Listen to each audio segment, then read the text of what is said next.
ನಮಸ್ಕಾರ, ವಿವಿಸಿ ನ್ಯೂಸ್ಗೆ ಸ್ವಾಗತ. ನಾನು ತುಳಸಿ ಹರೀಶ್. ಇದು ಈ ಕ್ಷಣದ ಹೆಡ್ಲೈನ್ಸ್. ಜಿಲ್ಲೆಯಾದ್ಯಂತ ಅರ್ಥಪೂರ್ಣ ಗಾಂಧಿ ಜಯಂತಿ ಆಚರಣೆ, ಶಾಂತಿಯುತ ಸಮಾಜ ನಿರ್ಮಾಣಕ್ಕೆ ಮುಂದಾಗಬೇಕು ಶಾಸಕ ಎಚ್ಪಿ ಸ್ವರೂಪ್ ಪ್ರಕಾಶ್ ಕರೆ. ಬಂಧನದ ವೇಳೆ ಮಾರಕಾಸ್ತ್ರದಿಂದ ಹಲ್ಲೆ, ರೌಡಿಶೀಟರ್ ಮೇಲೆ ಪೊಲೀಸರ ಫೈರಿಂಗ್, ಪೊಲೀಸರ ಆತ್ಮರಕ್ಷಣೆಗೆ ಕೊಲೆ ಆರೋಪಿ ಕಾಲಿಗೆ ಗುಂಡೇಟು, ಎಸ್ಪಿ ಮೊಹಮ್ಮದ್ ಸುಜೀತಾ ಸ್ಪಷ್ಟನೆ. ಬೆಳಗಾವಿ ಎಐಸಿಸಿ ಅಧಿವೇಶನಕ್ಕೆ 100 ವರ್ಷದ ಸಂಭ್ರಮ, ಗಾಂಧಿ ನಡಿಗೆ ಪಾದಯಾತ್ರೆ ಕೈಗೊಂಡ ಕಾಂಗ್ರೆಸ್ ಕಲಿಗಳು, ಬಿಎಂ ರಸ್ತೆಯಿಂದ ಎಂಜಿ ರಸ್ತೆಯ ಗಾಂಧಿ ಪುತ್ಥಳಿಯವರೆಗೂ ಜಾಥಾ. ಜಿಲ್ಲಾಡಳಿತದ ವತಿಯಿಂದ ರಾಷ್ಟ್ರಪಿತ ಮಹಾತ್ಮ ಗಾಂಧೀಜಿ ಹಾಗೂ ಲಾಲ್ ಬಹದ್ದೂರ್ ಶಾಸ್ತ್ರಿ ಅವರ ಜನ್ಮ ದಿನಾಚರಣೆಯನ್ನ ನಗರದ ಎಂಜಿ ರಸ್ತೆಯಲ್ಲಿರುವ ಗಾಂಧಿ ಭವನದಲ್ಲಿ ಅದ್ದೂರಿಯಾಗಿ ಆಚರಿಸಲಾಯಿತು. ಕಾರ್ಯಕ್ರಮದ ಅಧ್ಯಕ್ಷತೆ ವಹಿಸಿ ಮಾತನಾಡಿದ ಶಾಸಕ ಎಚ್ಪಿ ಸ್ವರೂಪ್ ಪ್ರಕಾಶ್, ಗಾಂಧೀಜಿಯವರ ಸಿದ್ಧಾಂತ ಮೌಲ್ಯಗಳನ್ನು ಎಲ್ಲರೂ ಪಾಲಿಸಬೇಕು. ಅಹಿಂಸೆ ಸತ್ಯವನ್ನ ಎಲ್ಲಾ ಜನಾಂಗದವರು ಎತ್ತಿ ಹಿಡಿಯುವ ಕೆಲಸ ಮಾಡಬೇಕು. ಹಿಂಸೆಗೆ ಪೂರ್ಣ ವಿರಾಮ ಹಾಕಿ ಅಹಿಂಸಾತ್ಮಕ ಹಾಗೂ ಶಾಂತಿಯುತ ಸಮಾಜ ನಿರ್ಮಾಣಕ್ಕೆ ಗಾಂಧೀಜಿಯವರು ಕರೆ ನೀಡಿದ್ದಾರೆ. ಆದರೆ ಅವರ ಆದರ್ಶಗಳು ಇತ್ತೀಚಿನ ದಿನಗಳಲ್ಲಿ ಮರೆಯಾಗುತ್ತಿವೆ. ಆದ್ದರಿಂದ ಎಲ್ಲರೂ ಗಾಂಧೀಜಿಯವರ ಮಾರ್ಗದರ್ಶನದಲ್ಲಿ ನಡೆಯುವ ಅಗತ್ಯವಿದೆ. ಎಲ್ಲ ಧರ್ಮಗಳ ಧರ್ಮಗುರುಗಳು ಎಂದು ಭಾಗವಹಿಸಿ ತಮ್ಮ ತಮ್ಮ ಧರ್ಮಗಳ ಸಾರವನ್ನ ಹೇಳುವ ಮೂಲಕ ಅಹಿಂಸೆ ಸತ್ಯದ ಮತ ಮಹತ್ವ ಸಾರಿದ್ದಾರೆ. ಸಣ್ಣ ಪುಟ್ಟ ವಿಚಾರಗಳಿಗೆ ಜಗಳ ಹಿಂಸೆ ಮಾಡದೆ ಎಲ್ಲರೂ ಶಾಂತಿಯುತ ಸಮಾಜ ನಿರ್ಮಾಣಕ್ಕೆ ಮುಂದಾಗಬೇಕು ಎಂದರು. ಇವತ್ತು ಬಹಳ ಒಂದು ಶುಭ ಕಾರ್ಯಕ್ರಮ ಅಂತ ನಾನು ಭಾವಿಸ್ತೀನಿ. ಯಾಕೆಂದ್ರೆ ಈ ಒಂದು ಜಯಂತ್ಯೋತ್ಸವದಲ್ಲಿ ಇವತ್ತು ಏನೇ ಒಂದು ಪಿತೃಪಕ್ಷದ ಒಂದು ಕಾರ್ಯಕ್ರಮ ಇದ್ರು ಕೂಡ, ಪೂಜೆ ಇದ್ರು ಕೂಡ, ತಾವೆಲ್ಲರೂ ಜಿಲ್ಲಾ ಮಟ್ಟದ ಅಧಿಕಾರಿಗಳು, ತಾಲೂಕು ಮಟ್ಟದ ಅಧಿಕಾರಿಗಳು ಎಲ್ಲ, ವಿಶೇಷವಾಗಿ ಎಲ್ಲ ಪುಟಾಣಿ ಮಕ್ಕಳು ಕೆಲವರು ಅಳ್ತಾ ಇದ್ರೆ, ಕೆಲವರು ಬಹಳ ಪ್ರೀತಿಯಿಂದ ಹಾಗೂ ನಮ್ಮ ಹಾಸನದ ಗಾಂಧೀಜಿಯವರು, ನಮ್ಮ ಶಿವಣ್ಣವರು ಅವರು ಕೂಡ ಈ ಸಂದರ್ಭದಲ್ಲಿ ನಮ್ಮ ಜಿಲ್ಲಾಡಳಿತ ಅವರು ಕೂಡ ಗೌರವಿಸ್ತಾ ಈ ಒಂದು ಕಾರ್ಯಕ್ರಮದ ವೇದಿಕೆ ಮೇಲೆ ಎಲ್ಲ ನಮ್ಮ ಸರ್ವ ಧರ್ಮಗಳ ಗುರುಗಳು ಅವರು ಕೂಡ ಆಗಮಿಸಿ ಅವರ ಒಂದು ಪ್ರವಚನ ಕೂಡ ಕೊಟ್ಟಿದ್ದಾರೆ. ಈ ಒಂದು ಶುಭ ಸಂದರ್ಭದಲ್ಲಿ ಎಲ್ಲ ಧರ್ಮಗಳು ಒಂದೇ ಎಂದು ಹೇಳ್ತಿರೋದು ನಾವು ಕೂಡ ಎಲ್ಲ ಕೇಳಿದ್ವಿ. ಏನು ಗಾಂಧೀಜಿಯವರು ಹಾಕೊಡುವಂಥ ತತ್ವ ಸಿದ್ಧಾಂತಗಳನ್ನ, ಮೌಲ್ಯಗಳನ್ನ ನಾವು ನಡೆಸ್ಕೊಂಡು ಹೋಗ್ಬೇಕು, ನಾವು ಪಾಲಿಸ್ಕೊಂಡು ಹೋಗ್ಬೇಕು ಅಂತ ಪ್ರತಿಯೊಂದು ವಿಚಾರದಲ್ಲೂ ಕೂಡ, ಪ್ರತಿಯೊಂದು ಅಕ್ಕಪಕ್ಕದ ಮನೆಯಲ್ಲೂ ಕೂಡ ಪ್ರತಿಯೊಂದು ವಿಚಾರಗಳು ಕೂಡ ಜಗಳ, ಮತ್ತೊಂದು ಗಲಾಟೆ, ಇಂಥೊಂದು ಅಹಿಂಸಾ ಒಂದು ವಿಚಾರದಲ್ಲಿ ನಾವೆಲ್ಲ ಒಂದು ಕಡೆ ನಮ್ಮ ತತ್ವ, ಗಾಂಧೀಜಿಯವರು ಹಾಕೊಂಡಂತ ತತ್ವ ಸಿದ್ಧಾಂತ ಮೌಲ್ಯಗಳನ್ನ ನಾವು ಮರಿತಾ ಇದೀವಿ. ಇದೊಂದು ಕಾರ್ಯಕ್ರಮದಲ್ಲಿ ನಾವೆಲ್ಲ ಹಿರಿಯರು. ಕಾರ್ಯಕ್ರಮದಲ್ಲಿ ಜಿಲ್ಲಾಧಿಕಾರಿ ಸಿ ಸತ್ಯಭಾಮ, ಸಿಇಒ ಪೂರ್ಣಿಮಾ, ಜಿಲ್ಲಾ ಪೊಲೀಸ್ ವರಿಷ್ಠಾಧಿಕಾರಿ ಮೊಹಮ್ಮದ್ ಸುಜಿತಾ, ಉಪವಿಭಾಗಾಧಿಕಾರಿ ಮಾರುತಿ, ಜಿಲ್ಲಾ ಸರ್ಕಾರಿ ನೌಕರರ ಸಂಘದ ಅಧ್ಯಕ್ಷ ಕೃಷ್ಣೇಗೌಡ, ನಗರಸಭಾಧ್ಯಕ್ಷ ಚಂದ್ರೇಗೌಡ ಹಾಗೂ ವಿದ್ಯಾರ್ಥಿಗಳು ಸೇರಿದಂತೆ ಇತರರು ಹಾಜರಿದ್ದರು. ಗಾಂಧಿ ಜಯಂತಿ ಹಾಗೂ ಗಾಂಧಿ ಭಾಗವಹಿಸಿದ್ದ ಬೆಳಗಾವಿ ಎಐಸಿಸಿ ಅಧಿವೇಶನಕ್ಕೆ 100 ವರ್ಷದ ಶತಮಾನದ ಸವಿನೆನಪಿಗಾಗಿ ಜಿಲ್ಲಾ ಕಾಂಗ್ರೆಸ್ ವತಿಯಿಂದ ಗಾಂಧಿ ನಡಿಗೆ ಪಾದಯಾತ್ರೆಯನ್ನ ನಗರದ ಡಿಸಿಸಿ ಬ್ಯಾಂಕ್ ಕಚೇರಿ ಮುಂಭಾಗದಿಂದ ಎಂಜಿ ರಸ್ತೆಯ ಗಾಂಧಿ ಪುತ್ಥಳಿವರೆಗೂ ಜಾಥಾ ಕೈಗೊಂಡಿದ್ದರು. ಜಿಲ್ಲಾ ಕಾಂಗ್ರೆಸ್ ಅಧ್ಯಕ್ಷ ಲಕ್ಷ್ಮಣ್ ಮಾತನಾಡಿ, ಗಾಂಧೀಜಿಯವರು ಅಧಿವೇಶನದ ಸಂದರ್ಭ ಬೆಳಗಾವಿಗೆ ಬಂದು 100 ವರ್ಷಗಳಾಗಿದ್ದು, ನಮ್ಮ ರಾಜ್ಯಾಧ್ಯಕ್ಷರಾದ ಡಿಕೆಶಿ ಅವರ ಬಹಳ ವಿಜೃಂಭಣೆಯಿಂದ 1 ತಿಂಗಳ ಕಾಲ ಬ್ಲಾಕ್ ಮಟ್ಟದಿಂದ ರಾಜ್ಯ ಮಟ್ಟದವರೆಗೆ ಹಬ್ಬದ ರೀತಿಯಲ್ಲಿ ಆಚರಣೆ ಮಾಡಬೇಕು ಎಂದು ಸಂದೇಶ ನೀಡಿದ್ದು, ಶಿವಕುಮಾರ್ ಅವರ ಮಾರ್ಗದರ್ಶನದಂತೆ ಎಲ್ಲರೂ ಭಾಗವಹಿಸಿದ್ದೇವೆ. ಅಹಿಂಸೆ ಮೂಲಕ ಪ್ರಪಂಚಕ್ಕೆ ಶಾಂತಿಯನ್ನ ಸಾರಿದ ಮಹಾನ್ ನಾಯಕ ಮಹಾತ್ಮ ಗಾಂಧಿ ಅವರ ಆದರ್ಶಗಳನ್ನ ನಾವು ಪಾಲನೆ ಮಾಡಬೇಕು ಎಂದರು. ಅಕ್ಟೋಬರ್ 2 ಮಹಾತ್ಮ ಗಾಂಧೀಜಿಯವರು 1917ನೇ ಇಸ್ವಿ ಅಕ್ಟೋಬರ್ 2 ಪೋರ್ಬಂದರ್ನಲ್ಲಿ ಅವರ ಜನ್ಮ ಆಯಿತು. ಅವರು ನಮ್ಮ ಕರ್ನಾಟಕ ರಾಜ್ಯದ ಬೆಳಗಾಂನಲ್ಲಿ ಒಂದು ಅಧಿವೇಶನದಲ್ಲಿ ಬಂದಂಥ ಸಂದರ್ಭ, ಇವತ್ತಿಗೆ 100 ವರ್ಷಗಳ ಕಾಲ ಆದಂಥ ಒಂದು ಸಂದರ್ಭವನ್ನು ನಮ್ಮ ಸನ್ಮಾನ್ಯ ಡಿ ಕೆ ಶಿವಕುಮಾರ್ ಸಾಹೇಬ್ ರಾಜ್ಯಾಧ್ಯಕ್ಷರು ಭಾಳ ವಿಜೃಂಭಣೆಯಿಂದ ಮಹಾತ್ಮ ಗಾಂಧೀಜಿಯವರ ಜನ್ಮ ದಿನಾಚರಣೆಯನ್ನು 1 ತಿಂಗಳ ಕಾಲ ಎಲ್ಲ ಬ್ಲಾಕ್ ಮಟ್ಟದಿಂದ ಜಿಲ್ಲಾ ಮಟ್ಟದವರೆಗೂ, ರಾಜ್ಯ ಮಟ್ಟದವರೆಗೂ ಕೂಡ ಹಬ್ಬದ ಸಂಭ್ರಮದಲ್ಲಿ ಆಚರಣೆ ಮಾಡಬೇಕು ಅಂತ ಒಂದು ಸಂದೇಶವನ್ನು ನೀಡಿದರು. ಅವರ ಸಿ ಚಂದ್ರಶೇಖರ್ ಮತ್ತು ಡಿ ಕೆ ಶಿವಕುಮಾರ್ ಅವರ ಮಾರ್ಗದರ್ಶನದಂತೆ ಇವತ್ತು ನಾವು KPCC ಕಚೇರಿ DCC ಕಚೇರಿಯಿಂದ ನಮ್ಮ ಎಲ್ಲ ಕಾಂಗ್ರೆಸ್ ಕಾರ್ಯಕರ್ತರು, ನಮ್ಮ ಉಸ್ತುವಾರಿಗಳಂಥ ಶ್ರೀನಿವಾಸ ಮೂರ್ತಿ ಅವರು, ಸಲೀಂ ಅವರು, ನಮ್ಮ ಶಶಿಯಣ್ಣವರು ಮತ್ತು ಬ್ಲಾಕ್ ಅಧ್ಯಕ್ಷರಾದಂಥ ರಘು ಅವರು ಎಲ್ಲರೂ ಜಿಲ್ಲಾ ಕಾಂಗ್ರೆಸ್ ಮಾಧ್ಯಮ ವಕ್ತಾರ ದೇವರಾಜು ಮಾತನಾಡಿ, ರಾಷ್ಟ್ರಪಿತ ಮಹಾತ್ಮ ಗಾಂಧಿಯವರು ಕರ್ನಾಟಕದ ಬೆಳಗಾಂ ಜಿಲ್ಲೆಯಲ್ಲಿ ನಡೆದ ಅಧಿವೇಶನದಲ್ಲಿ ಪಾಲ್ಗೊಂಡು ಇವತ್ತಿಗೆ 100 ವರ್ಷ ತುಂಬಿದೆ. ಅವರನ್ನ ನೆನೆಯುವ ಮೂಲಕ ಅಧಿವೇಶನಕ್ಕೆ ಗೌರವ ಸೂಚಿಸಬೇಕು ಎಂದರು. ಕಾಂಗ್ರೆಸ್ ಪಕ್ಷದ ವತಿಯಿಂದ ಕಾಲ್ನಡಿಗೆಯಲ್ಲಿ ಬಂದು ಗಾಂಧಿ ಪುತ್ಥಳಿಗೆ ಮಾಲಾರ್ಪಣೆ ಮಾಡುವ ಮೂಲಕ ಅವರನ್ನ ಪ್ರತಿ ವರ್ಷದಂತೆ ಈ ವರ್ಷ ಕೂಡ ಇವತ್ತು ಮಹಾತ್ಮ ಗಾಂಧಿ ಜಯಂತಿಯನ್ನು ಆಚರಣೆ ಮಾಡ್ತಾಯಿದ್ವಿ. ಆದರೆ ಈ ವರ್ಷದ ವಿಶೇಷತೆ ಏನಂತಂದರೆ ಮಾನ್ಯ ಮಹಾತ್ಮ ಗಾಂಧೀಜಿಯವರು, ನಾವೇನು ರಾಷ್ಟ್ರಪಿತ ಅಂತೇಳಿ ಕರಿತೀವಿ, ಈ ರಾಷ್ಟ್ರಪಿತ ಮಹಾತ್ಮ ಗಾಂಧೀಜಿಯವರು ನಮ್ಮ ಕರ್ನಾಟಕ ರಾಜ್ಯದ ಬೆಳಗಾಂ ಜಿಲ್ಲೆಯಲ್ಲಿ ನಡೆದಂಥ ಕಾಂಗ್ರೆಸ್ ಅಧಿವೇಶನದಲ್ಲಿ ಪಾಲ್ಗೊಂಡು ಇವತ್ತಿಗೆ 100 ವರ್ಷಗಳು ಕಂಪ್ಲೀಟ್ ಆಗಿದೆ. ಇಂಥ ಒಂದು 100 ವರ್ಷಗಳು ಕಂಪ್ಲೀಟ್ ಆಗಿರ್ತಕ್ಕಂಥ ಸಂದರ್ಭದಲ್ಲಿ ಅವ್ರುಗಳನ್ನ ನೆನಿಬೇಕು. ಆ ಒಂದು ನಾವು ಅವರನ್ನು ನೆನೆಸ್ಕೊಳ್ಳೋ ಮೂಲಕ ಆ ಒಂದು ಅಧಿವೇಶನಕ್ಕೆ ಗೌರವವನ್ನು ಸೂಚಿಸಬೇಕು ಅಂತೇಳಿ ನಮ್ಮ ರಾಜ್ಯದ KPCC ರಾಜ್ಯಾಧ್ಯಕ್ಷರಾಗಿರ್ತಕ್ಕಂಥ ಸನ್ಮಾನ್ಯ DK ಶಿವಕುಮಾರ್ ಅವರು ಕರೆಯನ್ನು ಕೊಟ್ಟಿದ್ದರು. ಅದೇ ರೀತಿ ಕಾರ್ಯಾಧ್ಯಕ್ಷರಾಗಿರ್ತಕ್ಕಂಥ ಸನ್ಮಾನ್ಯ GC ಚಂದ್ರಶೇಖರ್ ಅವರು ಕೂಡ ಕರೆ ಕೊಟ್ಟಿದ್ದರು. ಆ ಮಾನ್ಯರ ಕರೆ ಹೋಗೊಟ್ಟು ನಮ್ಮ ಕಾಂಗ್ರೆಸ್ ಪಕ್ಷದ ವತಿಯಿಂದ, ಜಿಲ್ಲಾ ಕಾಂಗ್ರೆಸ್ ಸಮಿತಿ ವತಿಯಿಂದ ಈ ದಿವಸ ನಾವು ಕಾಂಗ್ರೆಸ್ ಪಕ್ಷದಿಂದ ಮಹಾತ್ಮ ಗಾಂಧಿ ರೋಡ್ನಲ್ಲಿರ್ತಕ್ಕಂಥ ಮಹಾತ್ಮ ಗಾಂಧಿಯವರ ಪುತ್ಥಳಿವರೆಗೆ ಕಾಲ್ನಡಿಗೆ ಮೂಲಕ ಬಂದು ಆ ಪುತ್ಥಳಿಗೆ ಮಾಲಾರ್ಪಣೆಯನ್ನು ಮಾಡೋ ಮೂಲಕ ಮಹಾತ್ಮ ಗಾಂಧೀಜಿಯವರನ್ನ ಕಾಲ್ನಡಿಗೆಯಲ್ಲಿ ಬಿಟಿ ಶ್ರೀನಿವಾಸ ಮೂರ್ತಿ, ಶಶಿಧರ್, ರಘು, ದಿನೇಶ್, ಸಲೀಂ ಇತರರು ಹಾಜರಿದ್ದರು. ಮಾರಕಾಸ್ತ್ರದಿಂದ ಹಲ್ಲೆ ಮಾಡಿ ಎಸ್ಕೇಪ್ ಆಗಲು ಯತ್ನಿಸಿದ್ದಕ್ಕೆ ರೌಡಿಶೀಟರ್ ಮೇಲೆ ಪೊಲೀಸರು ಫೈರಿಂಗ್ ಮಾಡಿರುವ ಘಟನೆ ಜಿಲ್ಲೆಯ ಬೇಲೂರು ತಾಲೂಕಿನ ಬಿಕ್ಕೋಡು ಗ್ರಾಮದಲ್ಲಿ ನಡೆದಿದೆ. ರೌಡಿಶೀಟರ್ ಮಧು ಎಂಬಾತನ ಮೇಲೆ ಪೊಲೀಸರು ಫೈರಿಂಗ್ ನಡೆಸಿದ್ದು, ಬಂಧನದ ವೇಳೆ ಮಾರಕಾಸ್ತ್ರದಿಂದ ಪೊಲೀಸರ ಮೇಲೆ ಹಲ್ಲೆ ಮಾಡಿದ ಹಿನ್ನೆಲೆ ಆತನ ಕಾಲಿಗೆ ಗುಂಡು ಹಾರಿಸಿದ್ದಾರೆ. ಪ್ರಕರಣದ ಕುರಿತು ಎಸ್ಪಿ ಮೊಹಮ್ಮದ್ ಸುಜೀತಾ ಮಾತನಾಡಿ, ಸೆಪ್ಟೆಂಬರ್ 14ರಂದು ಬೇಲೂರು ತಾಲೂಕಿನ ಅರೆಹಳ್ಳಿಯಲ್ಲಿ ವಾಟರ್ ಮ್ಯಾನ್ ಗಣೇಶ್ ಎಂಬುವರ ಮೇಲೆ ಮಾರಕಾಸ್ತ್ರಗಳಿಂದ ದಾಳಿ ಮಾಡಿ ರೌಡಿಶೀಟರ್ ಮಧು ಕೊಲೆ ಮಾಡಿದ್ದ. ಅದಾದ ಬಳಿಕ ಪೊಲೀಸರು ತನಿಖೆ ಕೈಗೊಂಡು ಆರೋಪಿಯನ್ನ ಬಂಧಿಸಲು ಹುಡುಕಾಟ ನಡೆಸುತ್ತಿದ್ದರು. ಬುಧವಾರ ಬೆಳಗಿನ ಜಾವ 6 ಗಂಟೆ ಸುಮಾರಿಗೆ ಆರೋಪಿ ಮಧು ಊರಿಗೆ ಬರುತ್ತಿದ್ದ. ಖಚಿತ ಮಾಹಿತಿ ಆಧರಿಸಿ ಆತನನ್ನ ಬಂಧಿಸಲು ಹೋದಾಗ ಪೊಲೀಸರ ಮೇಲೆ ಆತ ಡ್ರ್ಯಾಗನ್ನಿಂದ ಹಲ್ಲೆ ನಡೆಸಿದ್ದಾರೆ. ತಕ್ಷಣ ಎಚ್ಚೆತ್ತುಕೊಂಡ ಪೊಲೀಸರು ತಮ್ಮ ಆತ್ಮರಕ್ಷಣೆಗೆ ಆತನ ಕಾಲಿಗೆ ಗುಂಡು ಹಾರಿಸಿದ್ದಾರೆ. ಆರೋಪಿ ಇದೀಗ ಜಿಲ್ಲಾ ಆಸ್ಪತ್ರೆಯಲ್ಲಿ ಚಿಕಿತ್ಸೆ ಪಡೆಯುತ್ತಿದ್ದು, ಯಾವುದೇ ಪ್ರಾಣಾಪಾಯ ಇಲ್ಲ ಎಂದರು. ದಿನಾಂಕ 13/9/2024 ಅರೇಹಳ್ಳಿ ಪೊಲೀಸ್ ಸ್ಟೇಷನಲ್ಲಿ ಗಣೇಶ್ ಎಂಬವರಿಗೆ ಮೇಲೆ ಹಲ್ಲೆ ಮಾಡಿ ಅವರು ಕೊಲೆ ಮಾಡಿದಾರಂತ ಒಂದು ಪ್ರಕರಣ ದಾಖಲಾಗಿರ್ತದೆ. CR number 100/2024 Arehalli police station ಲಿಮಿಟ್ಸಲ್ಲಿ. ಈ ಸಂಬಂಧಪಟ್ಟಂಗೆ ಇದರಲ್ಲಿ ಪ್ರಮುಖ ಆರೋಪಿಯಾದವರು ಮಧು ಅಂತ ನಮಗೆ ಕಂಡು ಬಂದಿರುತ್ತದೆ. ಈ ಹಿನ್ನೆಲೆಯಲ್ಲಿ ನಾವು ಒಂದು ಟೀಮನ್ನು ರಚನೆ ಮಾಡಿದ್ವಿ ಅವ್ರನ್ನ ಅರೆಸ್ಟ್ ಮಾಡಲಿಕ್ಕೆ. ಅರೆಸ್ಟ್ ಮಾಡುವ ಸಮಯದಲ್ಲಿ ಇವತ್ತು ಬೆಳಿಗ್ಗೆ ಸುಮಾರು 5:30ಯಿಂದ 6 ಗಂಟೆ ಸಮಯದ ಮಧ್ಯದಲ್ಲಿ ನಾವು ರಚನೆ ಮಾಡಿದ ಟೀಮ್, ಇನ್ಸ್ಪೆಕ್ಟರ್ ವಿನಯ್ ಮತ್ತು ಟೀಮ್ ಏನಿದ್ದಾರೆ ಅವರು ಇವತ್ತು ಬೆಳಿಗ್ಗೆ ಅವ್ರನ್ನು ದಸ್ತಗಿರಿ ಮಾಡೋ ಹೋಗೋ ಸಮಯದಲ್ಲಿ ನಮ್ಮ ಜೊತೆಗೆ ಇರೋ ಸಿಬ್ಬಂದಿ ಒಬ್ಬರಿಗೆ ಮಚ್ಚಿಂದ ಅವರು ಅಟ್ಯಾಕ್ ಮಾಡ್ತಾರೆ. ಆ ಹಿನ್ನೆಲೆಯಲ್ಲಿ ರೌಡಿಶೀಟರ್ ಆದ ಮಧು ಮತ್ತು ಈ ಕೇಸ್ನ ಪ್ರಮುಖ ಆರೋಪಿಯಾದ ಮಧು ಅವ್ರ ಮೇಲೆ ಒಂದು ಫೈರಿಂಗ್ ಏನೋ ಆಗಿರ್ತದೆ. ಸ್ವಂತ ರಕ್ಷಣೆಗೋಸ್ಕರ ನಮ್ಮ ಆಫೀಸರ್ಸ್ ಅನ್ನೋದು ಮಾಡಿರ್ತಾರೆ. ಮಧು ಅವರ ಹಿನ್ನೆಲೆ ಏನಂದರೆ ಸುಮಾರು 2017ರಲ್ಲಿ ಅವ್ರ ಮೇಲೆ ಒಂದು ರೌಡಿ ಶೀಟ್ನನ್ನು ಓಪನ್ ಆಗುತ್ತೆ. ಅದಾದ ಮೇಲೆ ಅವರು ಸುಮಾರು 5 ಪ್ರಕರಣಗಳು ಇದನ್ನು ಸೇರ್ಪಟ್ಟಂಗೆ ಈ ಮರ್ಡರ್ ಕೇಸನ್ನು ಅಕ್ರಮವಾಗಿ ಗ್ಯಾಸ್ ಸಿಲಿಂಡರ್ ರೀಫಿಲ್ಲಿಂಗ್ ಮಾಡಿ ಮಾರಾಟ ಮಾಡುತ್ತಿದ್ದ ಅಡ್ಡೆ ಮೇಲೆ ಬೇಲೂರು ತಹಶೀಲ್ದಾರ್ ಎಂ ಮಮತಾ ಹಾಗೂ ತಂಡದವರು ದಾಳಿ ಮಾಡಿ 95 ತುಂಬಿದ ಗ್ಯಾಸ್ ಸಿಲಿಂಡರ್ ವಶಪಡಿಸಿಕೊಂಡಿದ್ದಾರೆ. ತಾಲೂಕಿನ ಹಳೇಬೀಡು ಪೊಲೀಸ್ ಠಾಣೆ ವ್ಯಾಪ್ತಿಯ ಅಡಗೂರು ಗ್ರಾಮದ ಮನೆಯಲ್ಲಿ ಪಕ್ಕದಲ್ಲಿ ಕಳೆದ ಕೆಲವು ದಿನಗಳಿಂದ ಈ ದಂಧೆ ಕದ್ದು ಮುಚ್ಚಿ ನಡೆಯುತ್ತಿತ್ತು. ಖಚಿತ ಮಾಹಿತಿ ಮೇರೆಗೆ ಮಮತಾ ಅವರು ತಮ್ಮ ಸಿಬ್ಬಂದಿಗಳೊಂದಿಗೆ ಕಳೆದ ರಾತ್ರಿ ದಾಳಿ ನಡೆಸಿದರು. ಈ ವೇಳೆ ಮನೆಯ ಹಿಂದೆ ಇರುವ ಗೋಡಾನ್ನಲ್ಲಿ ಅಕ್ರಮವಾಗಿ HP ಕಂಪನಿಗೆ ಸೇರಿದ ಸಿಲಿಂಡರ್ಗಳನ್ನು ದಂಧೆಕೋರರು ದಾಸ್ತಾನು ಮಾಡಿದ್ದು, ಅಲ್ಲದೆ ವಿವಿಧೆಡೆಗೆ ಸಾಗಿಸಲು 45 ತುಂಬಿದ ಸಿಲಿಂಡರ್ಗಳನ್ನು ಆಟೋಗೆ ಲೋಡ್ ಮಾಡಲಾಗಿತ್ತು. ತಹಶೀಲ್ದಾರ್ ದಾಳಿ ಮಾಡುತ್ತಿದ್ದಂತೆಯೇ ಖದೀಮರು ಎಸ್ಕೇಪ್ ಆಗಿದ್ದಾರೆ. ಗೋಡನ್ನಲ್ಲಿದ್ದ 50 ತುಂಬಿದ ಸಿಲಿಂಡರ್ಗಳು ಹಾಗೂ ಆಟೋಗೆ ಹಾಕಿದ್ದ 45 ಸಿಲಿಂಡರ್ ಸೇರಿ ಒಟ್ಟು 95 ಸಿಲಿಂಡರ್ಗಳನ್ನು ಆಪೆ ಆಟೋ ಸಹಿತ ವಶಕ್ಕೆ ಪಡೆಯಲಾಗಿದ್ದು, ಈ ಸಂಬಂಧ ಪೊಲೀಸರು ಹಾಗೂ ಸಂಬಂಧಪಟ್ಟ ಇಲಾಖೆಯವರಿಗೆ ತನಿಖೆ ನಡೆಸಿ ಸೂಕ್ತ ಕ್ರಮ ಕೈಗೊಳ್ಳುವಂತೆ ತಹಶೀಲ್ದಾರ್ ಸೂಚಿಸಿದ್ದಾರೆ. ಬೇಲೂರು ತಾಲೂಕು ತಹಶೀಲ್ದಾರ್ ಮತ್ತು ತಾಲೂಕು ದಂಡಾಧಿಕಾರಿಗಳಾದ ಎಂ ಮಮತಾ ಅವರನ್ನ ಶ್ರೀ ಲಕ್ಷ್ಮೀ ಮಂಗಳವಾದ್ಯ ಮತ್ತು ಸಂಗೀತ ಕಲಾ ಸೇವಾ ಟ್ರಸ್ಟ್ ವತಿಯಿಂದ ನೀಡಲಾಗುವ ಸಮಾಜ ಸೇವಾ ರತ್ನ ಪ್ರಶಸ್ತಿಯನ್ನು ನೀಡಿ ಗೌರವಿಸಲಾಯಿತು. ಈ ವೇಳೆ ಲಕ್ಷ್ಮೀ ಮಂಗಳವಾದ್ಯ ಮತ್ತು ಸಂಗೀತ ಕಲಾ ಸೇವಾ ಟ್ರಸ್ಟ್ ಅಧ್ಯಕ್ಷರಾದ ನರಸಿಂಹಸ್ವಾಮಿ ಮಾತನಾಡಿ, ಸರ್ಕಾರಿ ಅಧಿಕಾರಿಗಳು ಸಾಮಾನ್ಯ ಜನರಿಗೆ ಹತ್ತಿರವಾಗಿ ಕೆಲಸ ಮಾಡುವವರ ಸಂಖ್ಯೆ ತುಂಬಾ ವಿರಳ. ಇಂತಹವರ ಮಧ್ಯೆ ಸಾಮಾಜಿಕ ಕಳಕಳಿಯಿಂದ ಮಾನವೀಯ ಮೌಲ್ಯಗಳನ್ನು ಅಳವಡಿಸಿಕೊಂಡು ಕಾರ್ಯನಿರ್ವಹಿಸುತ್ತಿರುವ ನಮ್ಮ ಬೇಲೂರು ತಾಲೂಕಿನ ತಹಶೀಲ್ದಾರ್ ಮಮತಾ ಅವರ ಕಾರ್ಯ ನಿಜಕ್ಕೂ ಶ್ಲಾಘನೀಯ.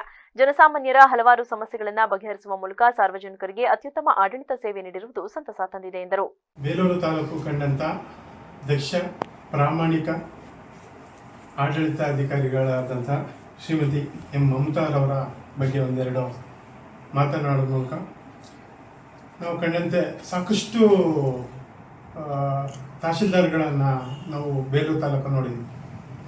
ಆದರೆ ನಮ್ಮ ಹಸಿರಾಗಿ ಮನಸ್ಸಲ್ಲಿ ಉಳಿದಂತಹ ವ್ಯಕ್ತಿಗಳಲ್ಲಿ ಮೊದಲನೇ ಸಾಲು ನಿಂತವರು ಅಂದರೆ ಮಮತಾ ಮೇಡಮ್ ಅವರು.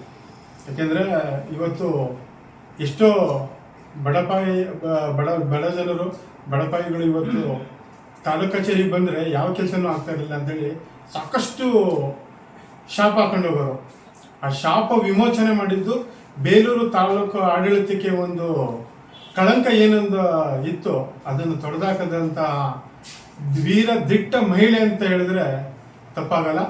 ಇವತ್ತು ಮಮತಾ ಮೇಡಮ್ ನಾವು ಇವತ್ತೆಲ್ಲ ಮುಂದೆ ಬರೋಂಥ ಎಲ್ಲ ತಹಶೀಲ್ದಾರ್ಗಳಿಗೆ ಇವರು ನಂತರ ಸಮಾಜ ಸೇವಕ ಸುಲೇಮಾನ್ ಮಾತನಾಡಿ, ಬೇಲೂರು ಇತಿಹಾಸದಲ್ಲಿ ಒಬ್ಬ ದಂಡಾಧಿಕಾರಿಯಾಗಿ ಸ್ಥಳೀಯವಾಗಿ ಆಗುತ್ತಿರುವ ಸಮಸ್ಯೆಗಳಿಗೆ ಸ್ಪಂದಿಸುವ ನಿಟ್ಟಿನಲ್ಲಿ ಸ್ಥಳಕ್ಕೆ ತೆರಳಿ ಶೀಘ್ರವಾಗಿ ಅವುಗಳನ್ನು ಬಗೆಹರಿಸುತ್ತಿರುವ ತಹಶೀಲ್ದಾರ್ ಮಮತಾ ಅವರ ಕಾರ್ಯ ಇತರೆ ಅಧಿಕಾರಿಗಳು ಮಾದರಿಯಾಗುವಂತಹದ್ದು.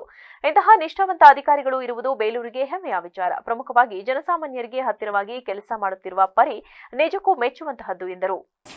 ಬೇಲೂರು ಇತಿಹಾಸದಲ್ಲಿ ಒಬ್ಬ ದಂಡಾಧಿಕಾರಿಯಾಗಿ ಇಲ್ಲಿ ಆಗ್ತಿರ್ತಕ್ಕಂಥ ಹಲವಾರು ವಿಚಾರಗಳ ಬಗ್ಗೆ ಖುದ್ದಾಗಿ ಪರಿಶೀಲನೆ ಮಾಡಿ ಬಂದವರಿಗೆ ಯಾವ ರೀತಿ ಅವರಿಗೆ ಒಂದು ಸಮಜಾಯಿಷಿನ ಕೊಡಬೇಕು ಅಂತ ಕೊಟ್ಕೊಂಡು ಕೆಲಸ ಮಾಡ್ತಕ್ಕಂಥ ಒಬ್ಬ ಮೇಡಮ್ನ ನಾನು ಕೂಡ ಒಂದಿನ ಇಲ್ಲಿ ಬಂದಾಗ ನೋಡಿದೆ. ಯಾರು ಇಲ್ಲಿ ಸಹಿ ಮಾಡುವಾಗ ಬಾಗಿಲು ತಿಳ್ಕೊಂಡು ಯಾರೂ ಸಹಿ ಮಾಡ್ತಿರಲಿಲ್ಲ ನಾನು ನೋಡಿದ ಮಟ್ಟಿಗೆ. ಆದರೆ ಇವರು ಓಪನ್ ಆಗಿ ಸೈನ್ ಮಾಡೋದು ನೋಡಿದ್ರೆ ನಮಗೆ ಭಾಳ ಖುಷಿ ಆಯಿತು. ಒಬ್ಬ ನಿಷ್ಠಾವಂತ ಅಧಿಕಾರಿಗಳು ನಮ್ಮ ಬೇಲೂರಿನಲ್ಲಿ ಇದ್ದಾರೆ ಅನ್ನೋದಕ್ಕೆ ನಮಗೊಂದು ಹೆಮ್ಮೆ ಆಗ್ತಾಯಿದೆ. ಆದ್ದರಿಂದ ಇಲ್ಲಿ ಯಾವುದೇ ಕೆಲಸಗಳಿರಲಿ ಅವರು ಖುದ್ದಾಗಿ ಹೋಗಿ ಭೇಟಿ ಮಾಡಿ ಜನರ ಒಂದು ಕಷ್ಟಕ್ಕೆ ಸ್ಪಂದನೆ ಮಾಡ್ತಕ್ಕಂಥ ಒಬ್ಬ ಅಧಿಕಾರಿಗಳು ನಮ್ಮ ಬೇಲೂರಿನಲ್ಲಿ ಇದ್ದಾರೆ ಅಂದರೆ ನಮಗೊಂದು ಹೆಮ್ಮೆ ವಿಚಾರ. ಆ ಒಂದು ಇದರಿಂದ ಅವರು ಇವತ್ತು ಯಾವುದೇ ಕಾರ್ಯಕ್ರಮ ಇರಲಿ ಅವರ ಕೆಲಸಗಳಿದ್ದರೂ ಕೂಡ ಅದನ್ನು ಬಿಡುವು ಮಾಡ್ಕೊಂಡ್ಬಂದು ಪ್ರತಿಯೊಂದು ಕೆಲಸದಲ್ಲೂ ಭಾಗಿಯಾಗಿ ಅವರ ಒಂದು ಎಲ್ಲರ ಜನಮನವನ್ನು ಗೆದ್ದಿದ್ದಾರೆ. ಆದ್ದರಿಂದ ಅವರಿಗೆ ನಾವು ಕೂಡ ನಮ್ಮ ಬೇಲೂರಿನ ಪರವಾಗಿ ಜನತೆಯ ಪರವಾಗಿ ಅವರಿಗೆ ಅಭಿನಂದನೆಯನ್ನು ಸಲ್ಲಿಸ್ತೇವೆ. ಈ ವೇಳೆ ಬೇಲೂರು ತಾಲೂಕು ಸವಿತಾ ಸಮಾಜದ ಮಹಿಳಾ ಸಂಘದ ಕಾರ್ಯದರ್ಶಿ ಗೀತಾ, ಶ್ರೀ ಲಕ್ಷ್ಮೀ ಮಂಗಳವಾದ್ಯ ಮತ್ತು ಸಂಗೀತ ಕಲಾ ಸೇವಾ ಟ್ರಸ್ಟ್ನ ಕಾರ್ಯದರ್ಶಿ ಅನಿಲ್ ಕುಮಾರ್, ನಿರ್ದೇಶಕರಾದ ಬಿಕೆ ವಿಷ್ಣುಪ್ರಸಾದ್, ಕೇಶವಮೂರ್ತಿ ಸೇರಿದಂತೆ ಮತ್ತಿತರರು ಹಾಜರಿದ್ದರು. ಸ್ವಾತಂತ್ರ್ಯ ಸಂಗ್ರಾಮಕ್ಕೆ ಮುನ್ನುಡಿ ಬರೆದ ರಾಷ್ಟ್ರಪಿತ ಮಹಾತ್ಮ ಗಾಂಧೀಜಿ ಮತ್ತು ಲಾಲ್ ಬಹದ್ದೂರ್ ಶಾಸ್ತ್ರಿಯವರ ತತ್ವ ಆದರ್ಶಗಳನ್ನು ದೇಶದ ಪ್ರತಿಯೊಬ್ಬ ಪ್ರಜೆಯೂ ಜೀವನದಲ್ಲಿ ಅಳವಡಿಸಿಕೊಂಡು ಮುನ್ನಡೆದರೆ ಅವರಿಗೆ ನಿಜವಾಗಿ ಗೌರವವನ್ನ ಸಲ್ಲಿಸಿದಂತೆ ಆಗುತ್ತದೆ ಎಂದು ಶಾಸಕ ಎ ಮಂಜು ತಿಳಿಸಿದರು. ತಾಲೂಕು ಕಚೇರಿಯಲ್ಲಿ ಸ್ವಾತಂತ್ರ್ಯ ಚಳವಳಿ ರೂವಾರಿಗಳು, ಅಹಿಂಸಾವಾದಿ ರಾಷ್ಟ್ರಪಿತ ಮಹಾತ್ಮ ಗಾಂಧೀಜಿ ಮತ್ತು ಮಾಜಿ ಪ್ರಧಾನಿಗಳು, ಮಹಾನ್ ಸ್ವಾತಂತ್ರ್ಯ ಹೋರಾಟಗಾರರಾದ ಲಾಲ್ ಬಹದ್ದೂರ್ ಶಾಸ್ತ್ರಿಯವರ ಜಯಂತಿ ಕಾರ್ಯಕ್ರಮದಲ್ಲಿ ಭಾಗವಹಿಸಿ ಮಾತನಾಡಿದ ಅವರು, ಮಹಾತ್ಮ ಗಾಂಧೀಜಿಯವರ ಮೌಲ್ಯಗಳನ್ನು ಎಲ್ಲರೂ ಅಳವಡಿಸಿಕೊಂಡು ಇಂತಹ ಮಹಾತ್ಮರ ಜನ್ಮದಿನಾಚರಣೆ ಕಾರ್ಯಕ್ರಮದಲ್ಲಿ ಸಾರ್ವಜನಿಕರು ಹೆಚ್ಚು ಸಂಖ್ಯೆಯಲ್ಲಿ ಪಾಲ್ಗೊಳ್ಳಬೇಕು ಎಂದರು. 170 ಕೋಟಿಗೆ ಇದೆ ಅಂತಕ್ಕಂಥದ್ದನ್ನ ನಾವು ಅದನ್ನು ಕೂರಿಸಬೇಕು. ಬಹುಶಃ ಒಂದು ಕಡೆ ನೋವು ಕೂಡ ಆಗ್ತದೆ. ಇವರಿಂದ ನಮಗೆ ಸ್ವತಂತ್ರ ಸಿಕ್ಕಿ ನಾವು ನೆಮ್ಮದಿಯಾಗಿ ಬದುಕ್ತಕ್ಕಂಥದ್ದು ಕಂಡುಕೊಂಡವ್ರನ್ನ ಬಗ್ಗೆ ನಾವು ಎಷ್ಟು ಜನ ಬಂದು ಅವ್ರನ್ನ ಆಚರಣೆ ಮಾಡ್ತಾ ಇರ್ತಕ್ಕಂಥದ್ದನ್ನು ನಮಗೆ ನಾವೇ ಕ್ವಶನ್ ಹಾಕ್ಕೊಂಡಾಗ ನಾವೆಲ್ಲೋ ಒಂದು ಕಡೆ ಇಂಥ ಪುಣ್ಯಾತ್ಮರಿಗೆ ಗೌರವ ಕೊಡತಕ್ಕಂಥದ್ದನ್ನ ಕಡಿಮೆ ಮಾಡಿದ್ದೀವಿ ಅಂತಕ್ಕಂಥದ್ದನ್ನು ನಾವೆಲ್ಲರೂ ಮನಗಂಡು ಅದು ಬಂದಿರೋದಿಲ್ಲ. ಅವರು ಇದನ್ನು ಅರ್ಥಬೇಕು. ಇವತ್ತು ಮಹಾತ್ಮ ಗಾಂಧಿಯವರಿಗೆ ಅಹಿಂಸೆಯಿಂದ ಮಾತ್ರ ನಮಗೆ ಸ್ವತಂತ್ರವನ್ನು ತರಬೇಕು ಅಂತ ಹೇಳಿ ಅಹಿಂಸೆ ಮಾರ್ಗವನ್ನು ಹಿಡಿದು ನಮ್ಮ ದೇಶಕ್ಕೆ ಸ್ವತಂತ್ರ ಕೊಡಿಸ್ತಾರೆ. ಇವತ್ತು ಬೇರೆ ದೇಶಗಳಲ್ಲೆಲ್ಲ ಫಾರ್ಮು ಇದನ್ನು ಹಾಕಿ ಸ್ವತಂತ್ರವನ್ನು ಪಡ್ಕೊಳ್ಳೋದಕ್ಕೆ ಹೋರಾಟ ಮಾಡ್ತಾ ಇರ್ತಕ್ಕಂಥದ್ದು ನೋಡಿದ್ದೀವಿ. ಕಾರಣ ಏನು ಅಂದರೆ ಮಹಾತ್ಮ ಗಾಂಧಿಯವರು ಬ್ರಿಟಿಷರನ್ನ ಹೊರ ಹಾಕಬೇಕು. ಕಾರ್ಯಕ್ರಮದಲ್ಲಿ ಗ್ರೇಟ್ 2 ತಹಶೀಲ್ದಾರ್ ಮಲ್ಲಿಕಾರ್ಜುನ್, ಶಿರಸ್ತೇದಾರ್ ಸ್ವಾಮಿ, ರಾಜಸ್ವ ನಿರೀಕ್ಷಕ ಲೋಕೇಶ್, ಕಂದಾಯ ಇಲಾಖೆ ಸಿಬ್ಬಂದಿ ಉಜ್ವಲ್, ಕಾರ್ಯನಿರ್ವಹಣಾಧಿಕಾರಿ ಪ್ರಕಾಶ್, ಪಟ್ಟಣ ಪಂಚಾಯಿತಿ ಮುಖ್ಯಾಧಿಕಾರಿ ಬಸವರಾಜ್, ಶಿಗ್ಗಾವಿ ಟಾಕಪ್ಪ, ವಿಎ ನಂಜುಂಡಸ್ವಾಮಿ, ವಕಾರೆ ರವಿ, ರೈತ ಸಂಘದ ಮುಖಂಡರುಗಳು ಭಾಗವಹಿಸಿದ್ದರು. Channarayapatna times of PU college ಆವರಣದಲ್ಲಿ ಹಸಿರು ಸಸಿ ಹಾಗೂ ಸಸಿಗಳ ವಿತರಣಾ ಕಾರ್ಯಕ್ರಮದಲ್ಲಿ ಸುಮಾರು 10,000ಕ್ಕೂ ಹೆಚ್ಚು ಸಸಿಗಳನ್ನು ವಿದ್ಯಾರ್ಥಿಗಳಿಗೆ ನೀಡಲಾಯಿತು. ಇದೇ ಸಂದರ್ಭದಲ್ಲಿ ಸಹಾಯಕ ಅರಣ್ಯ ಸಂರಕ್ಷಣಾಧಿಕಾರಿ ಖಲಂದರ್ ಮಾತನಾಡಿ, ಪ್ರಕೃತಿ ರಕ್ಷಣೆ ನಮ್ಮೆಲ್ಲರ ಹೊಣೆ. ಪ್ರಕೃತಿಯನ್ನ ರಕ್ಷಣೆ ಮಾಡದೆ ಹೋದ ಪಕ್ಷದಲ್ಲಿ ನಾವು ಉಸಿರಾಡಲು ಉತ್ತಮ ಆಮ್ಲಜನಕ ಸಿಗದೆ ನಾವು ಮರಣ ಹೊಪ್ಪುವ ಪರಿಸ್ಥಿತಿ ನಿರ್ಮಾಣವಾಗುತ್ತದೆ. ಜೊತೆಗೆ ನಮ್ಮ ಮುಂದಿನ ಪೀಳಿಗೆಗೆ ಉತ್ತಮ ಗಾಳಿ, ಬೆಳಕು, ನೀರು ಇವುಗಳು ಸಹ ಪ್ರಕೃತಿಯಲ್ಲಿ ದೊರಕದೆ ಮುಂದಿನ ಪೀಳಿಗೆಗೆ ನಾಶಕ್ಕೂ ಕೂಡ ನಾವು ಕಾರಣಕರ್ತರಾಗುತ್ತೇವೆ. ಈ ನಿಟ್ಟಿನಿಂದ ಪ್ರತಿಯೊಬ್ಬರು ಕೂಡ ಮರ ಗಿಡಗಳನ್ನ ಬೆಳೆಸುವ ಕಡೆ ಹೆಚ್ಚಿನ ಒಲವನ್ನ ತೋರಿಸಬೇಕು ಎಂದರು. ಈಗಿನ ಕಾಲಘಟ್ಟದಲ್ಲಿ ಪ್ರಕೃತಿಗೆ ಸಂಬಂಧಪಟ್ಟಂತೆ, ನೇಚರ್ಗೆ ಸಂಬಂಧಪಟ್ಟಂತೆ, ಭೂಮಿಗೆ ಸಂಬಂಧಪಟ್ಟಂತೆ ಯಾರು ಉತ್ಸವ ಕೂಡ ಇಲ್ಲಿವರೆಗೂ ಮಾಡಿಲ್ಲ. ಇದೇ ಈ ಕಾರ್ಯಕ್ರಮನ ನನಗೆ ಒಂದು ರೂಮಲ್ಲಿ ಅಥವಾ ಒಂದು ದೊಡ್ಡ ಆಡಿಟೋರಿಯಂ ಅಲ್ಲಿ ಇದನ್ನ ಅರೇಂಜ್ ಮಾಡಿದರೆ ನನಗೆ ಚೆನ್ನಾಗಿ ಅನಿಸ್ತಿರ್ಲಿಲ್ಲ. ಆ್ಯಕ್ಚುಲಿ ನಾವು ನೇಚರಲ್ಲೇ ಕೂತ್ಕೊಂಡು ಇದನ್ನ ಫೀಲ್ ಮಾಡ್ಬೋದು. ನಿನಗೂ ನಾನು ಅದನ್ನ ನೇಚರಿಂದ ಏನು ಯೂಸ್ ಇದೆ, ಏನಕ್ಕೆ ಸಸ್ಯ ಉತ್ಸವವನ್ನು ಮಾಡಬೇಕು, ಎಲ್ಲರೂ ನಾನು ಅನ್ಕೋತೀನಿ ಎಲ್ಲರೂ ವಿಜ್ಞಾನದ ವಿದ್ಯಾರ್ಥಿಗಳಾಗಿದ್ದೀರಾ ಅನ್ಕೋತೀನಿ. ನಿಮಗೆಲ್ಲ ಸೈನ್ಸ್ ಬಗ್ಗೆ ನಾನು ಟೆಕ್ನಿಕಲ್ ಟರ್ಮ್ಸ್ ಬಗ್ಗೆ ಏನು ಹೇಳುವಂಥ ಅವಶ್ಯಕತೆ ಇಲ್ಲ. ಆದರೆ ಈ ಸಸ್ಯದ ಬಗ್ಗೆ ಮಾತಾಡಬೇಕಾದ್ರೆ ನಾವೆಲ್ಲನೂ ಮೇನ್ ನಮಗೆ ಬೇರೆ ರೀತಿ ಲೆಕ್ಚರಿಂಗ್ ಆ ಥರ ಹೇಳಿದ್ರೆ ಯಾರು ಕೇಳ್ಕೊಳ್ಳಲ್ಲ, ಬೋರಿಂಗ್ ಅನ್ಸುತ್ತೆ. ಆದರೆ ನಮ್ಮ ಮೂಲ ಅಶೋಕ್ ಮಾತನಾಡಿ, ಮಕ್ಕಳು ಉತ್ತಮವಾದ ಮರಗಿಡಗಳನ್ನು ಬೆಳೆಸುವ ಕಡೆ ಹೆಚ್ಚಿನ ಒಲವನ್ನ ತೋರಿಸಬೇಕು. ಇದರಿಂದ ಕಾಲಕಾಲಕ್ಕೆ ಸಮಪ್ರಮಾಣವಾಗಿ ಮಳೆ ಬೆಳೆ ಹಾಗೂ ಕುಡಿಯುವ ನೀರು ಮತ್ತು ಉತ್ತಮವಾದ ಗಾಳಿ ಸಹಕಾರಿಯಾಗುತ್ತದೆ. ಈಗಾಗಲೇ 20% ಮಾತ್ರ ಅರಣ್ಯ ಪ್ರದೇಶವಿದೆ. ಆದರೆ ಸರ್ಕಾರದ ಆದೇಶದಂತೆ 35% ಅರಣ್ಯ ಪ್ರದೇಶವೂ ಇರಬೇಕು ಹಾಗೂ ಮರಗಿಡಗಳು ಇರಬೇಕು. ಮರಗಿಡ ನಾಶದಿಂದ ಮನುಕುಲವೂ ಕೂಡ ನಾಶವಾಗುತ್ತಿದೆ. ಆದ್ದರಿಂದ ದಯಮಾಡಿ ವಿದ್ಯಾರ್ಥಿಗಳು ಎಂದು ನೀಡುತ್ತಿರುವ ಸಸಿಗಳನ್ನು ತಮ್ಮ ಮನೆಗಳಲ್ಲಿ ಮತ್ತು ಹೊಲಗದ್ದೆಗಳಲ್ಲಿ ಬೆಳೆಸಲು ಸಹಕಾರಿಯಾಗಬೇಕು ಎಂದರು. ಗಿಡ ನೆಡೋದ್ರ ಮೂಲಕ ಆಚರಣೆ ಮಾಡಿ ಗಿಡ ಬೆಳೆಸ್ತೀವಿ. ಮತ್ತು ದೇಶೀಯ ತಳಿಯ ಗಿಡಗಳನ್ನ ನೆಡಬೇಕು ಅಂತ ಹೇಳಿ ಬೆಳೆಸ್ತೀನಿ. ನಮ್ಮ ಆಲ, ಗೋಣಿ, ಬಸರಿ ಈ ಎಲ್ಲ ಗಿಡಗಳು ನಿಸರ್ಗಕ್ಕೆ ಹತ್ತಿರವಾದಂಥದ್ದು. ಇವನ್ನ ಪಕ್ಷಿ ಸಂಕುಲನ ಬೆಳೆಸುತ್ತೆ. ಇವತ್ತು ಬೇವು ಮತ್ತು ಹೊಂಗೆ ಗಿಡ ಪ್ರಪಂಚ ಅತ್ಯಂತ ಹೆಚ್ಚು ನೆಲೆಕೊಡುವಂಥ ಗಿಡಗಳು. ಅವರ ಸಂತತಿನ ಹೆಚ್ಚಾಗಬೇಕಾಗಿದೆ. ಅಮೆಜಾನ್ ಕಾಡು 20% ಅಮೆಜಾನ್ ಕಾಡು ಕೊಡುತ್ತೆ. ನಮ್ಮೂರಿನ ಕಾಡುಗಳನ್ನ, ನಮ್ಮೂರಿನ ಅದು ಗುಂಟೋಪಗಳನ್ನ ನಾವು ಅಮೆಜಾನ್ ಕಾಡು ಅಂತ ಇಟ್ಕೊಂಡು ಅವ್ರು ರಕ್ಷಣೆ ಮಾಡಬೇಕು ಅಂತ ಹೇಳಿ ಬಯಸ್ತೀನಿ. ಯಾಕೆ ಅಂತ ಹೇಳಿದ್ರೆ ಬದುಕಿನಲ್ಲಿ ಏನಾದರೂ ಕೂಡ ಮಾಡಬೇಕು. ನಮ್ಮ ಹುಟ್ಟಿದ ಊರಿಗೆ ಋಣ ನಮಗಿದೆ. ನಮ್ಮ ಹುಟ್ಟಿದ ಊರಿಗೆ ಋಣ ತೀರಿಸಬೇಕಾಗಿದೆ. ಇವತ್ತು ಸೈನ್ಸ್ ಕಾಲೇಜಿನಲ್ಲಿ ಸಸ್ಯೋತ್ಸವ ಭಾಷೆ ಎಲ್ಲೂ ಕೂಡ ಮಾಡಿಲ್ಲ. ಹಬ್ಬದ ರೀತಿ ಕಾರ್ಯಕ್ರಮದಲ್ಲಿ ರೋಟರಿ ಕ್ಲಬ್ ವಿಭಾಗೀಯ ಗವರ್ನರ್ ದೇವಾನಂದ, ಸಹಾಯಕ governor Nirmala Kumar Jain, times PU ಕಾಲೇಜಿನ ಕಾರ್ಯದರ್ಶಿ ಗಂಗಾಧರ್, ರೋಟರಿ ಕ್ಲಬ್ ತಾಲೂಕು ಅಧ್ಯಕ್ಷ ವಿಜಯಕುಮಾರ್, ಕಾರ್ಯದರ್ಶಿ ಕುಮುದ ಇನ್ನು ಮುಂತಾದವರು ಹಾಜರಿದ್ದರು. ನಮ್ಮ ಸುತ್ತಮುತ್ತಲಿನ ವಾತಾವರಣವನ್ನ ಶುಚಿಯಾಗಿದ್ದರೆ ಮನುಷ್ಯರಿಗೆ ಯಾವುದೇ ರೋಗ ರುಜಿನಗಳು ಹರಡುವುದಿಲ್ಲ ಎಂದು ಪಟ್ಟಣದ ಸರ್ಕಾರಿ ಆಸ್ಪತ್ರೆಯ ವೈದ್ಯಾಧಿಕಾರಿ ಮಹೇಶ್ ತಿಳಿಸಿದರು.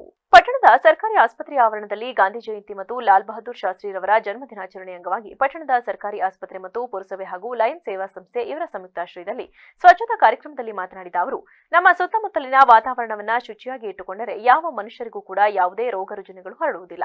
ಆದ್ದರಿಂದ ಪ್ರತಿಯೊಬ್ಬರು ಕೂಡ ತಮ್ಮ ಮನೆಯ ಸುತ್ತಮುತ್ತಲಿನ ವಾತಾವರಣವನ್ನ ಶುಚಿಯಾಗಿ ಇಟ್ಟುಕೊಳ್ಳುವ ಕಡೆ ಹೆಚ್ಚಿನ ಗಮನವನ್ನು ಹರಿಸಬೇಕು. ಈಗಾಗಲೇ ನಾವು ಕೂಡ ನಮ್ಮ ಸರ್ಕಾರಿ ಆಸ್ಪತ್ರೆಯ ಆವರಣದ ಸುತ್ತಮುತ್ತ ಯಾವುದೇ ವ್ಯಕ್ತಿಯ ಕಸಕಡ್ಡಿಗಳನ್ನು ಹಾಕದೆ ಶುಚಿತ್ವದ ಬಗ್ಗೆ ಹೆಚ್ಚು ಗಮನ ಹರಿಸುತ್ತಿದ್ದೇವೆ ಎಂದರು. ಈ ಒಂದು ಕಾರ್ಯಕ್ರಮಕ್ಕೆ ನಮ್ಮ ಆಸ್ಪತ್ರೆಯನ್ನು ಪ್ರಮುಖವಾಗಿ ಆಯ್ಕೆ ಮಾಡಿಕೊಂಡಂಥ ನಮ್ಮ ಅಧ್ಯಕ್ಷರಾದಂಥ ಬನಶಂಕರಿ ಮೇಡಮ್ಮು, ಸ್ವಚ್ಛತೆ ಜಯತೆ ಅನ್ನೋದೊಂದು ನಮ್ಮ ಗಾಂಧೀಜಿಯವರ, ಮಹಾತ್ಮ ಗಾಂಧೀಜಿಯವರ ಒಂದು ಕಾರ್ಯ ಅವರು. ಸೊ ಅದನ್ನು ನಾವು ಇತ್ತೀಚಿನ ದಿನಗಳಲ್ಲಿ ಸ್ವಲ್ಪ ಸೀರಿಯಸ್ ಆಗಿ ಕಾರ್ಯಗತ ಮಾಡ್ಕೊಳ್ತಾ ಇದ್ವಿ. ಸೊ ಸ್ವಚ್ಛತೆಯನ್ನು ಕಾಪಾಡಬೇಕಾದದ್ದು ಮೊದಲನೇದಾಗಿ ಒಂದು ನಮ್ಮ ಆಸ್ಪತ್ರೆಯನ್ನು ಸ್ವಚ್ಛತೆ ಕಾಪಾಡಬೇಕು. ಯಾಕೆಂದರೆ ರೋಗಗಳು ಬರೋದು ಅಲ್ಲಿಂದನೇ ಶುರುವಾಗೋದು. ಸೊ ಒಂದು ಆಸ್ಪತ್ರೆಯನ್ನು ಇವತ್ತಿನ ದಿವಸ ನಮ್ಮ ಸಾರ್ವಜನಿಕರು ಆಯ್ಕೆ ಮಾಡ್ಕೊಂಡಿದ್ದಾರೆ. ಇದು ಒಂದು ಸಾಂಕೇತಿಕವಾಗಿ ನಾವು ಮಾಡ್ತಾಯಿದ್ವಿ. ಆದರೆ ಪ್ರತಿ ದಿವಸ ನನಗೆ ಪುರಸಭೆಯಿಂದ ನನಗೆ ಯಾವಾಗಲೂ ಈ ಆಸ್ಪತ್ರೆಗೆ ಒಂದು ಸ್ವಚ್ಛತೆ ಬಗ್ಗೆ ತುಂಬಾ ಸಹಕಾರ ಇದೆ. ನಾನು ಆ ಒಂದು ನಿಟ್ಟಿನಲ್ಲಿ ನಾನು ಇಡೀ ಪುರಸಭೆಗೆ ನಾನು ಎಲ್ಲರಿಗೂ ಕೂಡ ನಾನು ಹೃತ್ಪೂರ್ವಕ ವಂದನೆಗಳನ್ನು ಹೇಳೋಕ್ಕೆ ಇಷ್ಟಪಡ್ತೀನಿ. ಯಾಕೆಂದರೆ ಇದು ನಮ್ಮ ಏನು ಪುರಸಭೆ ಅಥವಾ ನಾವು ಆಸ್ಪತ್ರೆ ಸಿಬ್ಬಂದಿ ವರ್ಗ ಅಥವಾ ಇನ್ಯಾವುದೋ ಆಫೀಸಿನ ಸಿಬ್ಬಂದಿ ವರ್ಗದವರಿಗೆ ಬಂದರೆ ಸಾಲದು, ಏನು ಈ ಜನರುಗಳಲ್ಲಿ ಬರಬೇಕು, ಸಾರ್ವಜನಿಕರಲ್ಲಿ ಈ ಅರಿವು ಬಹಳ ಬರಬೇಕು. ಇದೇ ಸಂದರ್ಭದಲ್ಲಿ ಪುರಸಭೆ ಅಧ್ಯಕ್ಷ ಬನಶಂಕರಿ ರಘು ಮಾತನಾಡಿ, ಸ್ವಚ್ಛತೆ ನಮ್ಮ ಮೂಲಭೂತ ಕರ್ತವ್ಯವಾಗಿದೆ. ಈ ಸ್ವಚ್ಛತೆಗೆ ಹೆಚ್ಚು ಆದ್ಯತೆ ನೀಡುವುದು ನಿಮ್ಮೆಲ್ಲರ ಆದ್ಯ ಕರ್ತವ್ಯವಾಗಿದೆ. ಆದರೆ ಇವುಗಳ ನಿರ್ವಹಣೆ ಬಹಳ ಕಷ್ಟಕರವಾಗಿದೆ. ನಮ್ಮ ಪುರಸಭೆಯಲ್ಲಿ ಹೆಚ್ಚು ಪೌರ ಕಾರ್ಮಿಕರು ಮತ್ತು ಪುರಸಭಾ ಸದಸ್ಯರುಗಳು ಸ್ವಚ್ಛತೆಗೆ ಹೆಚ್ಚು ಆದ್ಯತೆ ನೀಡಿದ್ದೇವೆ. ಅದರಂತೆ ಕಳೆದ ವರ್ಷ ನಮ್ಮ ಪುರಸಭೆಗೆ ಸ್ವಚ್ಛ ಭಾರತ್ ಯೋಜನೆಯಡಿಯಲ್ಲಿ ಪ್ರಧಾನಮಂತ್ರಿ ನರೇಂದ್ರ ಮೋದಿಜಿ ಅವರಿಂದ ಗೌರವ ಸಮರ್ಪಣೆಯೂ ಕೂಡ ದೊರಕಿದೆ. ಇಂತಹ ಗೌರವ ಸಮರ್ಪಣೆಯನ್ನ ಪಡೆಯುವಲ್ಲಿ ಸಾರ್ವಜನಿಕರ ಮತ್ತು ಪುರಸಭೆ ಸಿಬ್ಬಂದಿ ಹಾಗೂ ಪೌರ ಕಾರ್ಮಿಕರ ಪಾತ್ರ ಬಹುಮುಖ್ಯವಾಗಿದೆ ಎಂದರು. ಅದನ್ನು ರೂಢಿಸ್ಕೊಂಡ್ರೆ ಒಂದು ಊರು ಉತ್ತಮ ನಗರ, ಒಂದು ಉತ್ತಮ ಸ್ವಚ್ಛತೆಯ ಊರಾಗುತ್ತದೆ. ಯಾಕೆ ಅಂತಂದರೆ ಇವಾಗ ಈಗಾಗಲೇ ಈಗ ಹೋದ ವರ್ಷದಲ್ಲಿ ಹೇಮಂತ್ ಸರ್ ನಮ್ಮ ಚನ್ನರಾಯಪಟ್ಟಣಕ್ಕೆ ಒಂದು ನ್ಯಾಷನಲ್ ಅವಾರ್ಡ್ ತಗೊಂಬಂದಿದ್ದಾರೆ ಸ್ವಚ್ಛತಾ ಕಾರ್ಯಕ್ರಮಕ್ಕೆ. ಅವರಿಗೆ ಈ ಕಾರ್ಯಕ್ರಮದ ಮೂಲಕ ಪೌರ ಕಾರ್ಮಿಕರಿಗೆ ಮತ್ತು ರಾಜು ಸರ್ರು, ಹೇಮಂತ್ ಸರ್ರು, ಪರಿಸರ ಮೇಡಮ್ ಇವರಿಗೆಲ್ಲ ಅನಂತ ಧನ್ಯವಾದಗಳು. ಇಂಥ ನೌಕರರು ನಮ್ಮ ಊರಲ್ಲಿ, ನಮ್ಮ ಪುರಸಭೆಯಲ್ಲಿ ಇದ್ದರೆ, ಇಂಥ ಪೌರ ಕಾರ್ಮಿಕರು ಇದ್ದರೆ ನಾವು ಊರು ಒಂದು ಸ್ವಚ್ಛವಾಗಿರಲು ಕಾರಣ. ಯಾಕೆಂತಂದರೆ ಸ್ವಚ್ಛತೆಗೆ ತುಂಬ ಪ್ರಾಮುಖ್ಯತೆ ಕೊಡಬೇಕು. ಗಾಂಧೀಜಿ ಆದಮೇಲೆ ನಂತರ ನರೇಂದ್ರ ಮೋದಿಯವರು ಪ್ರಧಾನಮಂತ್ರಿಯವರು ಇಡೀ ದೇಶದಲ್ಲೇ ಈ ಒಂದು ಕಾರ್ಯಕ್ರಮ ಹಮ್ಮಿಕೊಂಡು ದೇಶವನ್ನು ಸ್ವಚ್ಛವಾಗಿ ಮಾಡುವ ಒಂದು ಕಾರ್ಯಕ್ರಮಗಳನ್ನು ಕೇಂದ್ರ ಸರ್ಕಾರದಿಂದ ಆಯೋಜಿಸಿದ್ದಾರೆ. ಹಾಗಾಗಿ ಇವತ್ತು ಗಾಂಧಿ ಜಯಂತಿ ಪ್ರಯುಕ್ತ ಗಾಂಧೀಜಿಯವರು ಈ ಸಂದರ್ಭದಲ್ಲಿ ಪುರಸಭೆಯ ಉಪಾಧ್ಯಕ್ಷೆ ರಾಣಿ, ಸಾಯಿ ಸಮಿತಿ ಅಧ್ಯಕ್ಷ ಸುರೇಶ್, ಮುಖ್ಯಾಧಿಕಾರಿ ಹೇಮಂತ್ ಕುಮಾರ್, ಆರೋಗ್ಯಾಧಿಕಾರಿ ರಾಜಮಂಜುನಾಥ್ ಇನ್ನು ಮುಂತಾದವರು ಹಾಜರಿದ್ದರು. ಎಂಎ ಗೋಪಾಲಸ್ವಾಮಿ ಬ್ರಿಗೇಡ್ ವತಿಯಿಂದ ಎಂಎ ಗೋಪಾಲಸ್ವಾಮಿಯವರ 54ನೇ ವರ್ಷದ ಹುಟ್ಟುಹಬ್ಬದ ಪ್ರಯುಕ್ತ ಅಕ್ಟೋಬರ್ 4ರಿಂದ 6ರವರೆಗೆ ಅಂತಾರಾಷ್ಟ್ರೀಯ ಮಟ್ಟದ ಪುರುಷ ಮತ್ತು ಮಹಿಳಾ ಆಹ್ವಾನಿತ ಹೊನಲು ಬೆಳಕಿನ ಆಲ್ ಇಂಡಿಯಾ ವಾಲಿಬಾಲ್ ಪಂದ್ಯಾವಳಿಯನ್ನು ಏರ್ಪಡಿಸಲಾಗಿದೆ ಎಂದು ಮಾಜಿ ವಿಧಾನ ಪರಿಷತ್ ಸದಸ್ಯ ಎಂಎ ಗೋಪಾಲಸ್ವಾಮಿ ತಿಳಿಸಿದರು. ಚನ್ನರಾಯಪಟ್ಟಣದ ಪ್ರವಾಸಿ ಮಂದಿರದಲ್ಲಿ ಶನಿವಾರ ಸುದ್ದಿಗಾರರೊಂದಿಗೆ ಮಾತನಾಡಿದ ಅವರು, ಅಕ್ಟೋಬರ್ 4, 5, 6 3 ದಿನಗಳ ಕಾಲ ಪಟ್ಟಣದ ಮಾಧ್ಯಮಿಕ ಶಾಲಾ ಆವರಣದಲ್ಲಿ ಕಾರ್ಯಕ್ರಮವನ್ನು ಆಯೋಜಿಸಲಾಗಿದೆ. ವಾಲಿಬಾಲ್ ಪಂದ್ಯಾವಳಿಗೆ ಅಂತಾರಾಷ್ಟ್ರೀಯ ಮಟ್ಟದ ಆಟಗಾರರು ಆಗಮಿಸಲಿದ್ದು, ಹೊರ ರಾಜ್ಯಗಳಾದ ಕೇರಳ, ತಮಿಳುನಾಡು, ದೆಹಲಿ, ಕರ್ನಾಟಕ ರೈಲ್ವೆ ರಿಸರ್ವ್ ಪೊಲೀಸ್ನ ಒಟ್ಟು 6 ಪುರುಷರ ತಂಡಗಳು ಭಾಗವಹಿಸಲಿದ್ದು, ಮಹಿಳಾ ವಾಲಿಬಾಲ್ನ 4 ತಂಡಗಳು ಭಾಗವಹಿಸಲಿದ್ದು, ಮಾಧ್ಯಮಿಕ ಶಾಲಾ ಆವರಣದಲ್ಲಿ ಬೃಹತ್ ಆಸನದ ವ್ಯವಸ್ಥೆಯನ್ನು ಮಾಡಲಾಗಿದ್ದು, ಸುಮಾರು 5,000 ಜನ ಕುಳಿತು ವಾಲಿಬಾಲ್ ಪಂದ್ಯಾವಳಿಯನ್ನು ವೀಕ್ಷಿಸಲು ಅನುಕೂಲ ಮಾಡಿಕೊಡಲಾಗಿದೆ. ಅಕ್ಟೋಬರ್ 5ರಂದು ಸಾಂಸ್ಕೃತಿಕ ಕಾರ್ಯಕ್ರಮವನ್ನು ಆಯೋಜಿಸಲಾಗಿದ್ದು, ತುಕಾಲಿ ಸಂತೋಷ್, ವರ್ತೂರ್ ಸಂತೋಷ್, ತನಿಷಾ, ಚಲನಚಿತ್ರ ನಟ ವಿನೋದ್ ಪ್ರಭಾಕರ್ ಸೇರಿದಂತೆ ಇನ್ನೂ ಹಲವಾರು ನಟ ನಟಿಯರು ಆಗಮಿಸಲಿದ್ದು, ಸಂಸದರಾದ ಶ್ರೇಯಸ್ ಪಟೇಲ್, ಶಾಸಕ ಶಿವಲಿಂಗೇಗೌಡ, ಮಾಜಿ ಶಾಸಕರಾದ ಸಿಎಸ್ ಪುಟ್ಟೇಗೌಡ ಸೇರಿದಂತೆ ರಾಜ್ಯದ ನಾನಾ ಭಾಗದ ಶಾಸಕರು, ಸಚಿವರು, ಗಣ್ಯರು ಕಾರ್ಯಕ್ರಮಕ್ಕೆ ಆಗಮಿಸಲಿದ್ದಾರೆ ಎಂದರು. ನಮ್ಮ ಚನ್ನಪಟ್ಟಣ ತಾಲೂಕಿನಲ್ಲಿ ಎಲ್ಲ ನನ್ನ ಆತ್ಮೀಯ ಸ್ನೇಹಿತರು ಬಳಗ ಮತ್ತು ನಮ್ಮ ಪಕ್ಷದ ಕಾರ್ಯಕರ್ತ ಮುಖಂಡಗಳೆಲ್ಲ ಕೂಡ ಅಂತಾರಾಷ್ಟ್ರೀಯ ವಾಲಿಬಾಲ್ ಪಂದ್ಯಾವಳಿಯನ್ನು ಅಕ್ಟೋಬರ್ 4 ಮತ್ತು 5 ಮತ್ತು 6ನೇ ತಾರೀಕು 3 ದಿವಸ ನಡೆಸಲಿಕ್ಕೆ ಎಲ್ಲ ಕೂಡ ತೀರ್ಮಾನ ಮಾಡಿ ದಿನಾಂಕ ಇದು ಅಸೋಸಿಯೇಷನಿಂದ ಕರ್ನಾಟಕ ರಾಜ್ಯ ವಾಲಿಬಾಲ್ ಅಸೋಸಿಯೇಷನ್ ವತಿಯಿಂದ ನೇತೃತ್ವದಲ್ಲಿ ನಡೀತಾ ಇದೆ. ನಾನು ಕೂಡ ಜಿಲ್ಲಾ ವಾಲಿಬಾಲ್ ಅಸೋಸಿಯೇಷನ್ ಅಧ್ಯಕ್ಷನಾಗಿರೋದ್ರಿಂದ ಓನ್ಲಿ ಆಯ್ಕೆ ಪಟ್ಟಂಥ ಟೀಮ್ಗಳಿಂದ ಸುಮಾರು 10 ಟೀಮ್ಗಳು ಬರ್ತಾ ಇರ್ತಕ್ಕಂಥದ್ದು. ಆ 10 ಟೀಮ್ಗಳಲ್ಲಿ ತಮಿಳುನಾಡಿಂದ 2 ಟೀಮು, ಕರ್ನಾಟಕದಿಂದ 1 ಟೀಮು, ಕೇರಳ ಮತ್ತು ಡೆಲ್ಲಿಯಿಂದಲೂ ಮತ್ತು ರಿಸರ್ವ್ ಪೊಲೀಸಿಂದಲೂ ಕೂಡ ಸೆಂಟ್ರಲ್ಲು ಮತ್ತು ರೈಲ್ವೆ ಪೊಲೀಸಿಂದಲೂ ಕೂಡ 1 ತಂಡ, 6 ತಂಡ, ಹಾಗೆಯೇ ಮಹಿಳಾ 4 ತಂಡಗಳು ಭಾಗವಹಿಸ್ತಾ ಇದ್ದಾವೆ. ಈ ಒಂದು ಕಾರ್ಯಕ್ರಮವನ್ನು ಯಶಸ್ವಿಗೊಳಿಸಲಿಕ್ಕೆ ನಮ್ಮ ತಾಲೂಕು, ನಮ್ಮ ಜಿಲ್ಲೆಯಿಂದ ಎಲ್ಲ ನಮ್ಮ ಸಾರ್ವಜನಿಕರು ಇದನ್ನು ಸದುಪಯೋಗ ಪಡಿಸ್ಬೇಕು ಅಂತ ನಾನು ನಮ್ಮ ಸ್ನೇಹಿತರ ಮತ್ತು ಏನು ಬ್ರಿಗೇಡ್ ಅಂತ ಮಾಡ್ಕೊಂಡಿದ್ದಾರೆ ಹಾಗೂ ಯುವಕರು ಇದ್ದಾರೆ ಅವರ ಪರವಾಗಿ ಒಂದು ಹೇಳಿಕೆಯನ್ನು ನಾನು ಕೊಡ್ತಾ ಇದ್ದೀನಿ. ಈಗಾಗಲೇ ಗ್ರೌಂಡ್ ಸಿದ್ಧತೆ ಆಗ್ತಾ ಇದೆ. ಅದಕ್ಕೆ ಮತ್ತೆ ಸಿಟ್ಟಿಂಗ್ ಕೂರ್ಲಿಕ್ಕೆ ಕೂಡ ಏನು ಹೇಳ್ತಾರೆ, ಸಕಲೇಶಪುರ ತಾಲೂಕಿನ ಪುರಾತನ ಪ್ರಸಿದ್ಧ ಬೆಟ್ಟದ ಭೈರವೇಶ್ವರ ಸನ್ನಿಧಾನದಲ್ಲಿ ಮೂಲಭೂತ ಸೌಕರ್ಯಗಳ ಕೊರತೆ ಇದೆ ಎಂದು ಪ್ರವಾಸಿಗರು ಆಕ್ರೋಶ ವ್ಯಕ್ತಪಡಿಸಿದರು. ಪ್ರವಾಸಿಗ ಬಸವರಾಜು ಮಾತನಾಡಿ, ನಾವು ಬೆಂಗಳೂರಿನಿಂದ ಬಂದಿದ್ದು ಈ ಬೆಟ್ಟವು ಬಹಳ ಪ್ರಸಿದ್ಧವಾಗಿದೆ. ಆದರೆ ಈ ಬೆಟ್ಟದಲ್ಲಿ ಯಾವುದೇ ಮೂಲಭೂತ ಸೌಕರ್ಯಗಳಿಲ್ಲ. ಶೌಚಾಲಯಗಳ ವ್ಯವಸ್ಥೆ ಇಲ್ಲ. ಹೆಣ್ಣು ಮಕ್ಕಳಿಗೆ ಭದ್ರತೆಯ ಕೊರತೆ ಇದ್ದು ವಿಶ್ರಾಂತಿ ಕೊಠಡಿ ಇಲ್ಲ. ಇದರಿಂದ ಹೆಣ್ಣು ಮಕ್ಕಳಿಗೆ ಕಿರಿಕಿರಿ ಉಂಟು ಮಾಡುತ್ತಿದೆ. ಈ ಊರಿನ ಗ್ರಾಮ ಪಂಚಾಯಿತಿಯವರು ಅಥವಾ ಸಂಬಂಧಪಟ್ಟ ಅಧಿಕಾರಿಗಳು ಕೂಡಲೇ ಮೂಲಭೂತ ಸೌಕರ್ಯಗಳನ್ನು ಒದಗಿಸಿಕೊಡಬೇಕು ಎಂದರು. ಎಲ್ಲ ಸಮಸ್ತ ನಾಡಿಗೆ ನಮಸ್ಕಾರ ಹೇಳುತ್ತಾ, ನಾವು ಇವತ್ತು ಬೆಳಿಗ್ಗೆ ಬೆಂಗಳೂರಿನಿಂದ ಪ್ರವಾಸಕ್ಕೆ ಬಂದೀವಿ ಸಕಲೇಶಪುರ ಟೆಂಪಲ್ಗೆ. ಇಲ್ಲಿ ಏನು ಒಂದು ಮುಖ್ಯವಾದ ಒಂದು ಪ್ರಾಬ್ಲಮ್ ಏನಿದೆಯಪ್ಪ ಅಂದರೆ, ಇಲ್ಲಿ ಲೇಡೀಸ್ಗೆ ಆಗಿರ್ಬೋದು, ಜೆಂಟ್ಸಿಗೆ ಆಗಿರ್ಬೋದು ಒಂದು ವ್ಯವಸ್ಥೆ ಇಲ್ಲ. ಏನಪ್ಪ ಅಂದರೆ ಅವರು ವಾಶ್ರೂಮ್ಗೆ ಆಗಿರ್ಬೋದು, ಏನೋ ಡ್ರೆಸ್ ಚೇಂಜ್ ಮಾಡ್ಕೊಳಕ್ಕಾಗಿರ್ಬೋದು, ಈ ಒಂದು ಸೆಕ್ಯೂರಿಟಿ ಪ್ರಾಬ್ಲಮಿಂದ ಅವ್ರು ಭಾಳ ಅನುಕೂಲ ಆಗ್ತಿದೆ.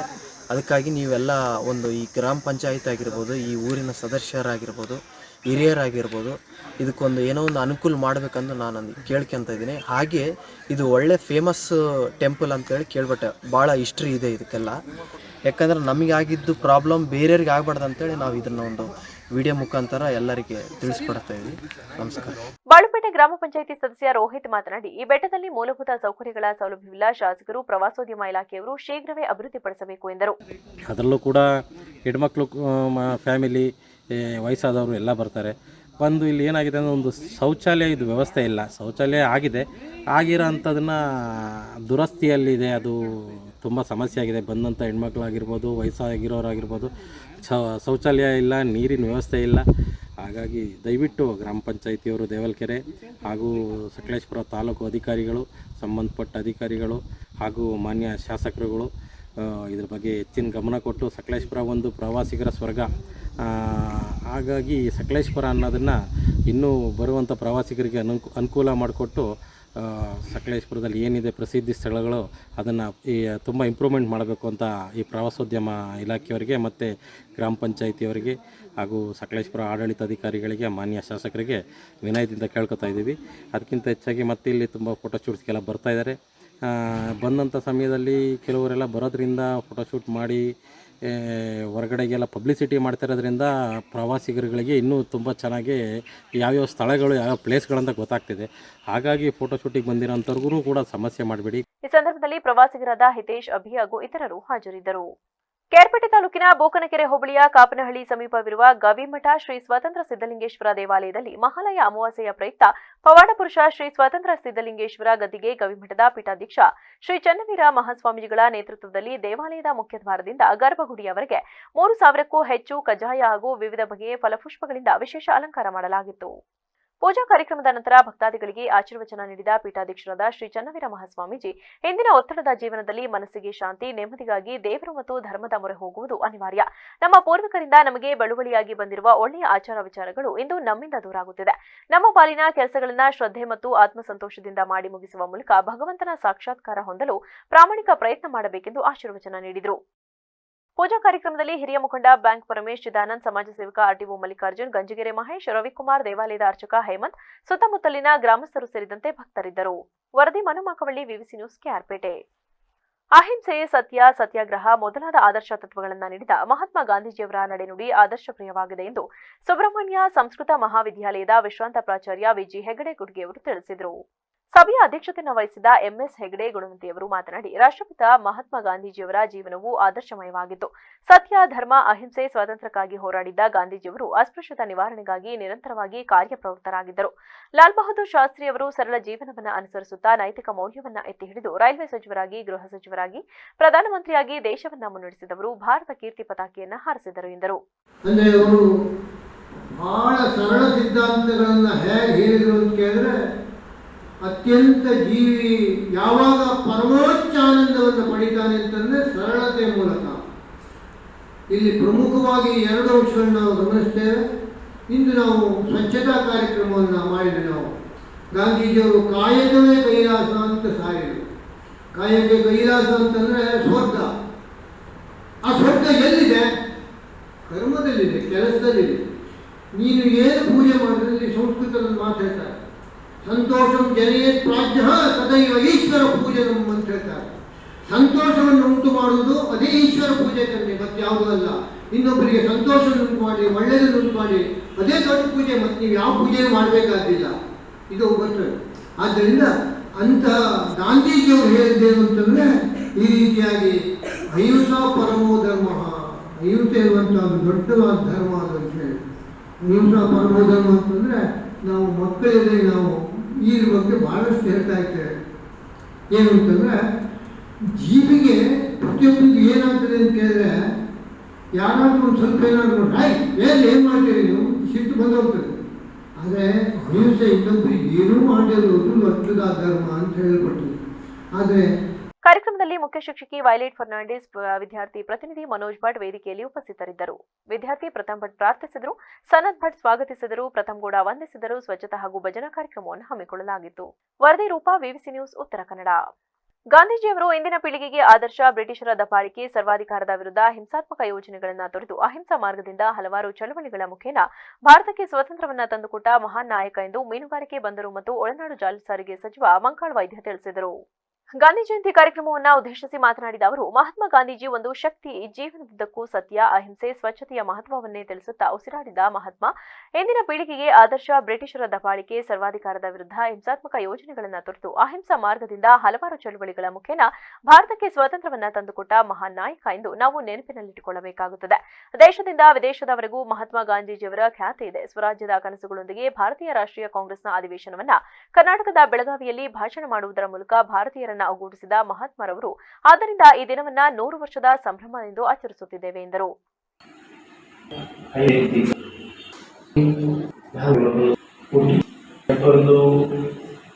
ಮಾತೃವರ್ಗ ಹುಟ್ಟಿದ ದಿವಸವನ್ನು ನಾವು ಇವತ್ತೇ ಆಚರಣೆ ಮಾಡ್ತಾ ಇದ್ದೇವೆ. ಇಡೀ ದೇಶದಲ್ಲಿ, ಪ್ರಪಂಚದಲ್ಲಿ ಅಂದರೂ ತೊಂದರೆ ಅಷ್ಟು ಅದ್ಭುತವಾದಂಥ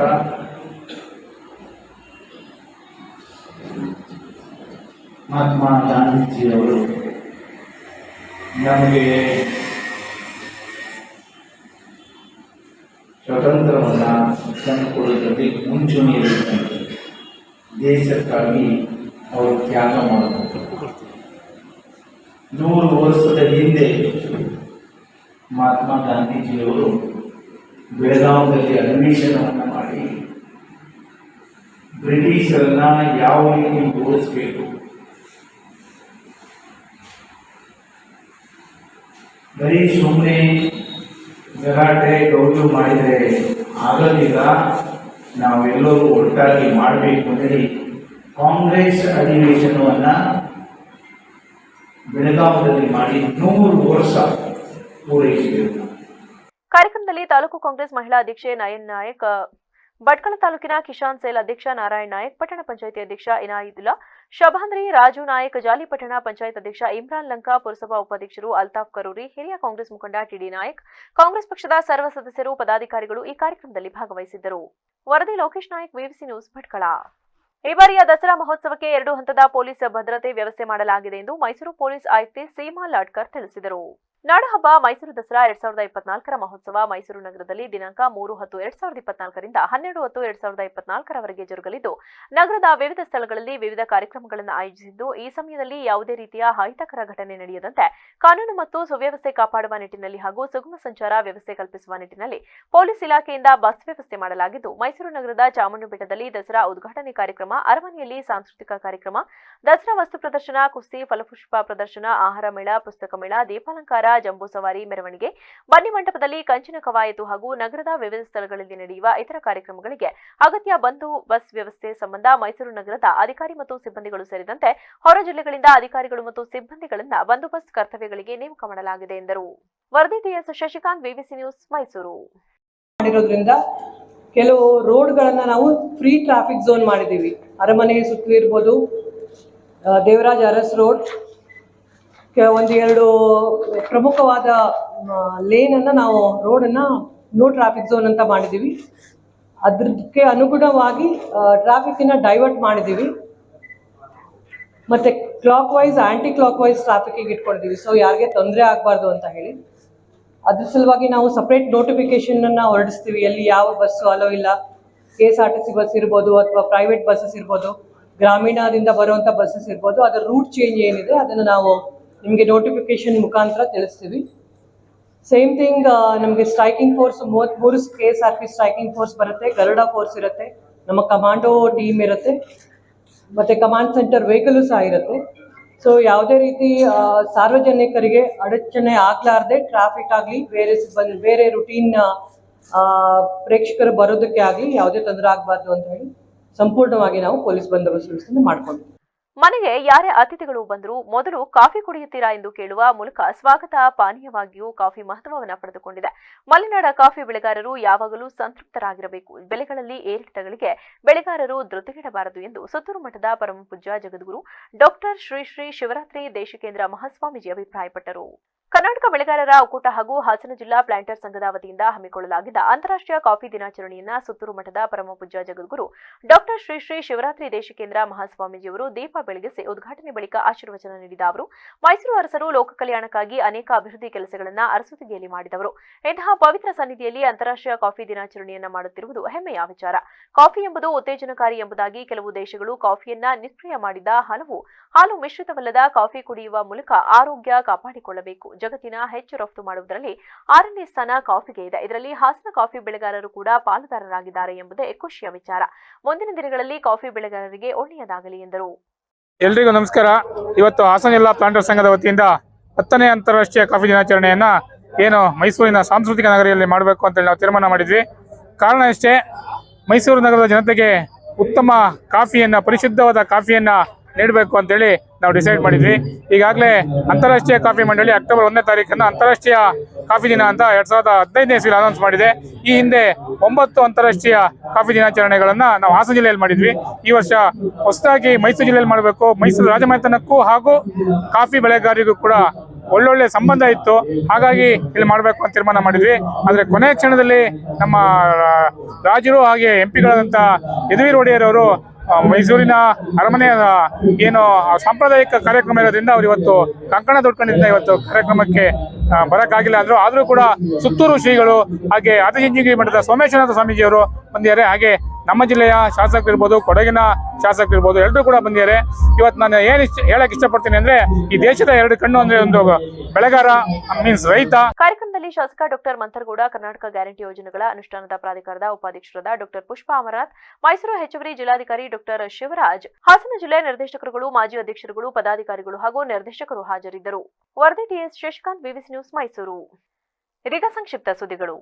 ಮಳವಳ್ಳಿ ಪುರಸಭೆ ಸಾಮಾನ್ಯ ಸಭೆಯನ್ನ ಏಕಾಏಕಿ ಮುಂದೂಡಿದ್ದನ್ನ ವಿರೋಧಿಸಿ ಕೆಲ ಪುರಸಭೆ ಸದಸ್ಯರು ಪಟ್ಟಣದ ಪುರಸಭೆ ಮುಂದೆ ಪ್ರತಿಭಟನೆ ನಡೆಸಿದರು. ಪುರಸಭೆ ಸದಸ್ಯ ರಾಜಶೇಖರ್ ನೇತೃತ್ವದಲ್ಲಿ ಕೆಲ ಸದಸ್ಯರು ಪುರಸಭೆ ಅಧ್ಯಕ್ಷರ ವಿರುದ್ಧ ಘೋಷಣೆ ಕೂಗಿದ್ರು. ಈ ವೇಳೆ ಪುರಸಭೆ ಸದಸ್ಯ ರಾಜಶೇಖರ್ ಮಾತನಾಡಿ, ಅಧ್ಯಕ್ಷತೆಯಲ್ಲಿಂದು ಸಾಮಾನ್ಯ ಸಭೆ ಕರೆದಿದ್ದು ಸಭೆಗೆ ಹಾಜರಾದ ಮೇಲೆ ಸಭೆ ರದ್ದು ಮಾಡಿದ್ದು ಸರಿಯಲ್ಲ. ಅವರು ಅನಾರೋಗ್ಯವಾಗಿದ್ದರೆ ಸಭೆಯನ್ನ ಮುಂದೂಡಿದ್ದೇವೆ ಎಂದು ಹೇಳುವ ಬದಲು ಬೆಳಗ್ಗೆಯೇ ಸದಸ್ಯರಿಗೆ ಹೇಳಿದರೆ ನಾವು ಬರುತ್ತಿರಲಿಲ್ಲ ಎಂದರು.